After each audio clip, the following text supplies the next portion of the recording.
the chief god of India and the strongest god of destruction without a doubt. Shiva is a character who can be summed up with one word, and that is passion.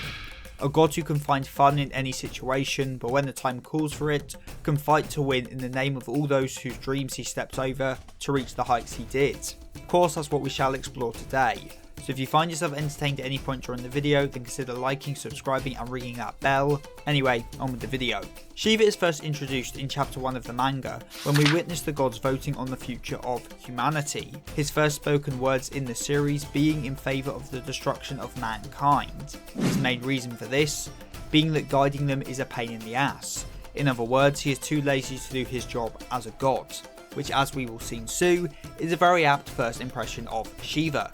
However, as soon as the idea of fighting humanity comes up, he is game. This being shown in round 1 when, after witnessing Thor vs Lu Bu, he says that his blood hasn't pumped like this in a long time, with this then again being emphasised before rounds 2 and 4. Shiva, when it was just about doing his job and guiding them, couldn't care less about the humans, but the moment the humans offer up a fun time, well, now he wants to be involved. Hence why he is so adamant on fighting humanity, even to the point he challenged the strongest of the gods, Zeus. And this attitude is reflected in his eventual fight in round 5. His introduction in this round comes atop a herd of elephants, and Heimdall's speech sets the scene for the kind of god we first perceive Shiva as. One who creates and destroys for fun, who treats the entire world as his playground. He doesn't compromise or consider. In general, he couldn't care less and just does what he wants. The picture this introduction of course paints then is of a carefree god who acts on impulses and never takes accountability for anything. Pretty ironic when, as he says in chapter 1, he can't be bothered to guide the humans anymore because by his own words, they have no intention of repenting. In short, Shiva's a hypocrite, mainly because those words he gave in chapter 1 were more lip service than anything. He after all is someone who only cares about having fun. I don't think for 1 minute he really gave the issue of humanity's survival a proper good think and merely sided with destruction because them surviving just took away from his fun. But as said before, now humanity are serving to give him fun, he is all invested. His opponent Raiden though is not of the same thought. Raiden is here on business and as such has no time for Shiva's antics and desires for fun.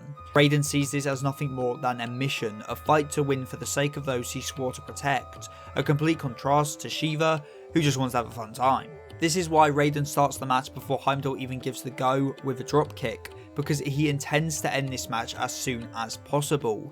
Shiva though wants to have fun, which is why he is so taken aback by Raiden's comment that this talk of fun is annoying and that all this chanting and cheering is meaningless. He replies that it isn't meaningless, that nothing as fun and exciting as Ragnarok exists. He calls it an event and that anyone would be a fool not to see the value in it. And this exchange really says it all about Shiva's view of things. Ragnarok to the humans is a matter of their survival. To the gods is a chance to prove their superiority, but for Shiva, it's just a fun time. In a way, by boiling Ragnarok down to just being a fun event, he is completely removing the actual value of the tournament. The fact he doesn't understand why Raiden is approaching the match like this, when his entire species is on the verge of being erased, shows just how ignorant Shiva is of others and their problems, and is possibly a callback to how he didn't understand Rudra's dream, but we'll get to that in a bit. Shiva at the start of the match is self-centered beyond belief, only caring about his own enjoyment. Raiden replies that the will of humanity has been shackled by the gods and that he will set it free. One is fighting for the will of their race, the other is enjoying an event. And I'm only repeating this because I really want you to keep this in mind as the fight progresses and the attitudes of our two fighters change. Raiden uses his Volant, assumes an even stronger form than before, and what does Shiva say as the Rikishi's body convulses? Don't break on me, as if he is some toy or plaything. And well, if Shiva just wanted to win, wouldn't it be all the better for Raiden to take himself out? But no, of course, Shiva isn't here to win, Shiva is here for a fun time. As the fight continues, Shiva gets completely overwhelmed, even losing an arm to Raiden's pursuit of victory. All until one key thing changes. He stops fighting just for his own amusement. In other words, he now has expectations placed upon him, ones he must meet. As even as the other gods fought the worst, the cheers of the Hindu gods never wavered. If anything, they got louder.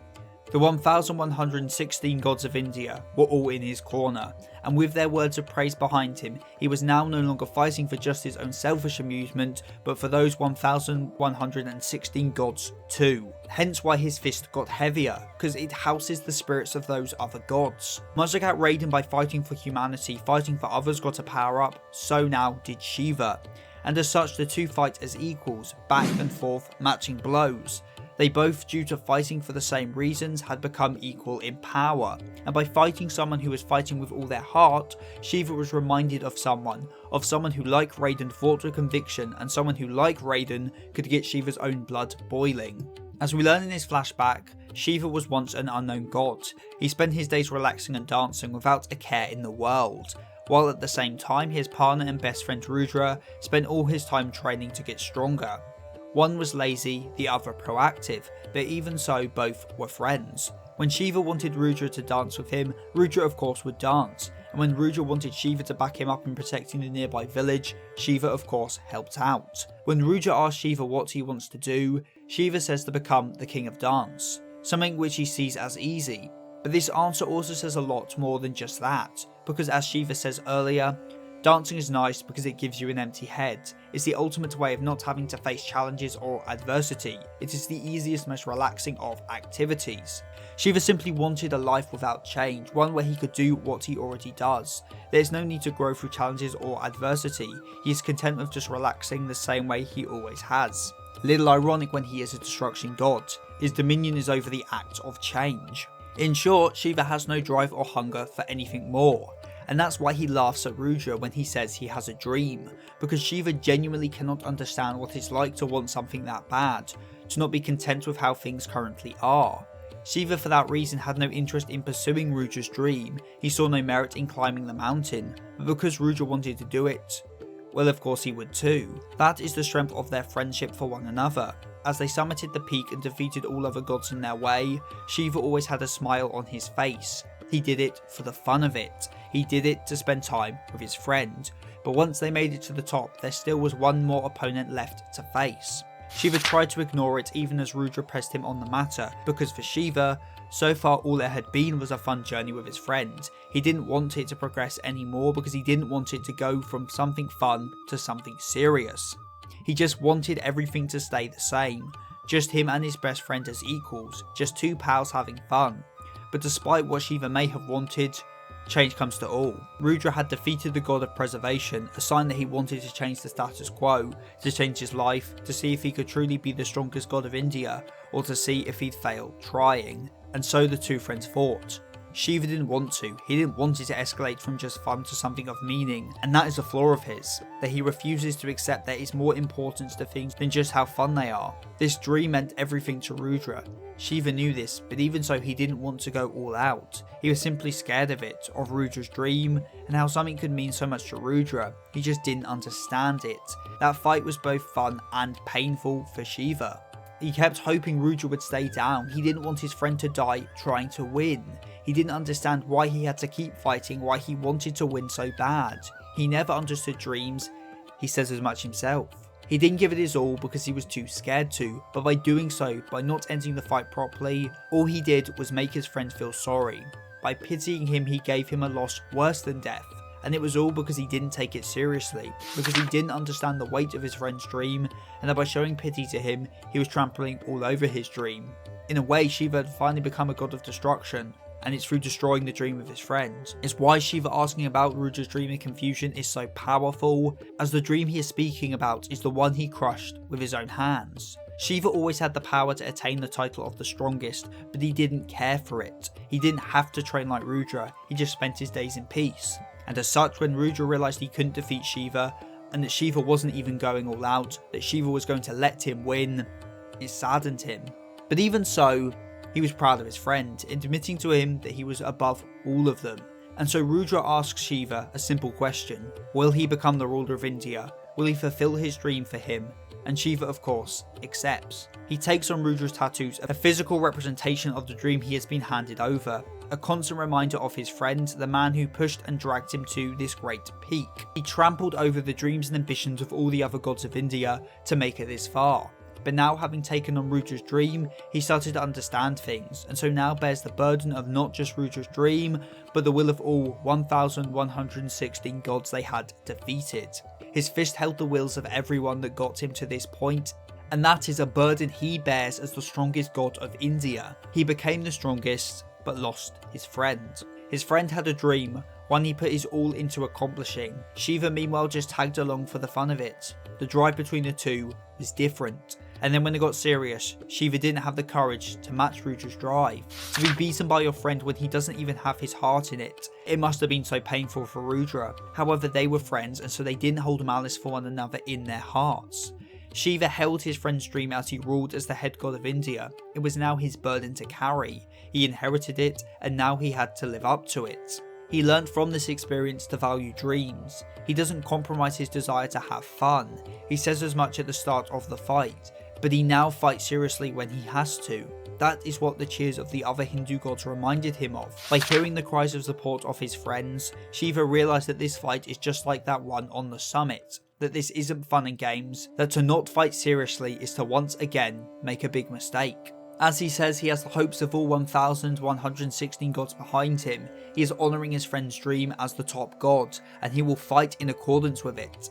And so he declares he cannot lose, because if he did, he'd be forsaking that dream and knew Rudra, his friend, would never forgive him. In order to accomplish this, he whips out his war dance, a way to add his fun-loving nature directly into combat. And this very well may not be intentional, but when attacking like this, it appears like Shiva is attacking from multiple spots, or alternatively, it is like Raiden is fighting multiple people at once.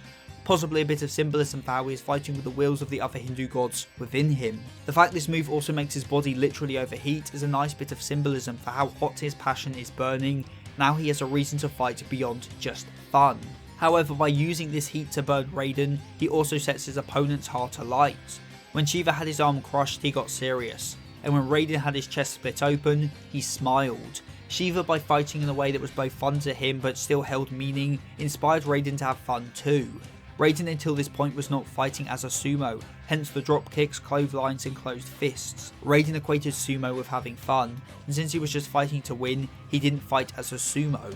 He didn't limit himself as he was just trying to win, but funny enough, by doing so he limited himself from using his full power. Shiva proved to Raiden that he could handle him at his strongest, and because of this Shiva unsealed his true strength, allowing himself to become a Rikishi once more.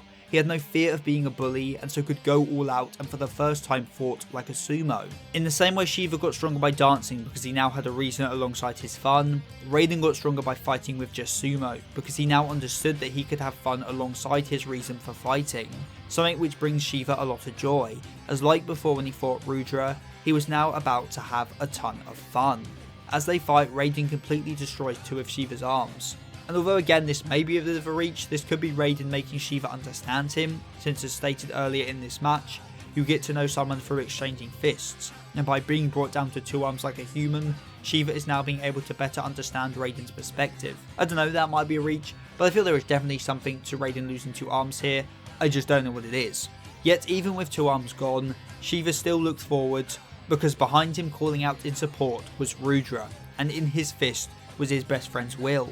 This leading to Shiva using his ultimate technique, Tandava Karma, and mirroring how Raiden's muscles were falling apart, this technique literally burnt away Shiva's flesh, as neither's passion could be contained. Two men who stand at the top of their respective societies, who have penetrated the deepest secrets of their respective martial arts. Two men who are burdened by the emotions of others and who both fight to win, not just for themselves but also for the people counting on them. The duality of fun and responsibility, of enjoying yourself but not forgetting the stakes and the people relying on you. That is what I think is the lesson from this fight, that you can't live life with no cares in the world, that not everything is fun and games, that some things have meaning and importance, but at the same time a life devoid of fun, a life where you are chained to a mission, is again not living. The final bout of this match is of nothing but two fighters with all the reason to win behind them, having the best time of their life. Shiva has Rudra behind him and Raiden has the people he helped. It was a pure fight of passion. And to mirror how Raiden tore off two of Shiva's arms, Shiva ripped one of Raiden's in two, perhaps allowing him to see his side in turn. Shiva went on to end this match, but did so with tears in his eyes, as unlike before he was now prepared to go all the way, no half measures. as to not end the fight with all your strength is an insult to your opponent. And as such, even on a Raiden who was knocking on death's door, he still unleashed his strongest attack for a second time. There was no insult intended in how he ended this fight, and as Shiva won the match and lopped off his foe's head, he acknowledged him not as a human, but as Raiden Tamiamon, admitting that this was the greatest match of his life, as this time he saw it through to the end, fighting for a goal just like Rudra had before, and went on to end it in a way both he and Raiden could respect, fighting for the first time with all his passion. That is what round 5 was to Shiva, and that is what made it his greatest fight ever. This fight then on a grander scale shows how humans and gods are once again the same. The two fought with the same passion and ended the fight as equals. Shiva's words to Raiden come in clear contrast to Poseidon, as Shiva, a god, has finally come to understand the true power of humans, that they are driven by the same passions as the gods. And if you want to support this channel even further, then perhaps pledge to my Patreon, or consider becoming a channel member, so you can get your name at the end of the video like Hikari Desu, Rinjak9696, Mr. Sputum, and Matthias Rowett. So with all that said and done, I have been SephTheSin, the deadly sin of geek, and I am signing out. Stay safe, everyone.